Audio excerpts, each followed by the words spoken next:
আমার কথা শোনার জন্য আবারও আপনাদের ধন্যবাদ। 15 মিনিটে বাংলাদেশ ক্লিয়ার করবেন এবং দখল করে নেবেন, এই কথা বলেছেন বিজেপি নেতা, তেলেঙ্গানার এক নেতা টি রাজা সিং। আয় রে আবুল রে আবুল, কোথায় আছে এই আবুলরা এখনো? বাংলাদেশ স্বাধীন সার্বভৌমত্ব একটা দেশ, বাংলাদেশকে তিনি হুমকি দিচ্ছেন দখল করার। এইরকম আবুল ওই জায়গায় মানায়, এর বাইরে আর মানায় না। যেই জায়গা থেকে সে বক্তৃতা দিচ্ছে সেই জায়গায় মানায়। শুধু কিছু ভোট পাওয়ার জন্য, শুধু কিছু 2 পয়সা ইনকাম করার জন্য একটা দেশের দিকে তিনি আঙ্গুল দিচ্ছেন।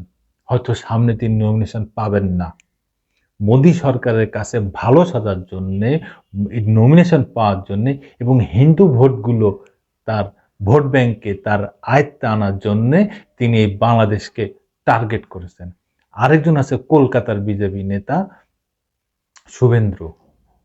তারা দুইজন এবং কিছু সোশ্যাল মিডিয়া যারা গণসমরাহে খুব আনন্দের সহিত ভুল তথ্য, ভুল মিথ্যা সবকিছু এইভাবে প্রচার করতেছে। ভারতের কিছু হইলে সেইটা বাংলাদেশের উপরে চাপাই দিয়ে তারা প্রচার করতেছে। এই হচ্ছে তাদের অবস্থান। এই বিষয়ে যুগান্তর একটা দৈনিক জনকণ্ঠে নিউজ করছে, কি বলছে শোনেন। নয়াদিল্লি, বাংলাদেশ ও ভারতের সম্পর্কের মধ্যে উত্তেজনা ক্রমশ বৃদ্ধি পাচ্ছে। দিন দিন এই উত্তেজনা আরো তীব্র হয়ে উঠছে। ভারতের পশ্চিমবঙ্গের মুখ্যমন্ত্রী মমতা বন্দ্যোপাধ্যায়, বিজেপি নেতা শুভেন্দু অধিকারী সহ বেশ কয়েকজন রাজনৈতিক নেতা বাংলাদেশকে বারবার হুঁশিয়ারি দিয়ে আসছেন।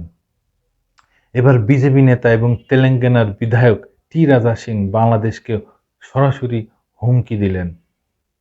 টি রাজা সিং ভারতের প্রধানমন্ত্রী নরেন্দ্র মোদীর কাছে আবেদন করেছেন যাতে 15 মিনিটের জন্য বাংলাদেশ সীমান্ত খুলে দেওয়া হয়।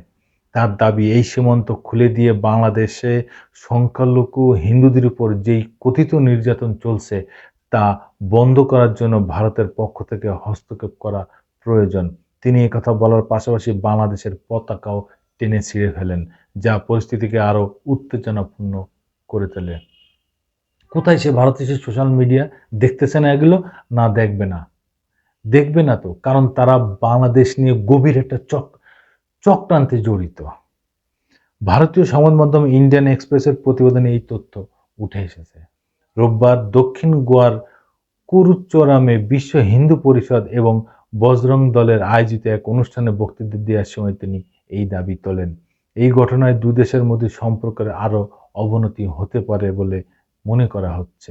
ভারতের রাজনীতিতে এই ধরনের বক্তব্য এবং সশস্ত্র হুমকি দেশের অভ্যন্তরীণ নিরাপত্তা এবং প্রতিবেশী রাষ্ট্রগুলোর সঙ্গে সম্পর্কের উপর বিরূপ প্রভাব ফেলতে পারে। এই টি রাজা সিং বলেছেন, তিনি একটা তরোয়াল বের করেছেন, সেই তরোয়াল বের করে বলছেন এই তরোয়াল খাপের ভিতর থাকার জন্য না, এই তরোয়াল প্রতিটা হিন্দু ঘরে থাকার জন্য। তিনি আগে এইসব সাম্প্রদায়িক উস্কানির জন্য তিনি অনেক আগেই অভিযুক্ত ছিলেন, এখন আবার নতুন করে সেই অভিযুক্ত হচ্ছেন। তারপরেও তিনি দমে থাকতেছেন না, কারণ বিজেপি, আমার মনে হচ্ছে বিজেপি তাকে এইগুলো বলার একটা সুযোগ করে দিয়েছে। যেমন কলকাতায় যে শুভেন্দু, তিনিও তো ভোট নেয়ার জন্যে, হিন্দু ভোটগুলো নেয়ার জন্যে এইসব বাংলাদেশের দিকে আঙুল তুলতেছেন, হুমকি দিচ্ছেন। তো তাদের কিছু ভোটের জন্যে তারা এইভাবে বাংলাদেশের সংখ্যালঘুদের টার্গেট করেছেন। দর্শক বন্ধুরা, আপনারা যদি কিছু বলতে চান অবশ্যই কমেন্টসে জানান। ধন্যবাদ। আবার আসবো নতুন কোনো কথা নিয়ে, নতুন কোনো ঘটনা নিয়ে। আমি প্রিন্স।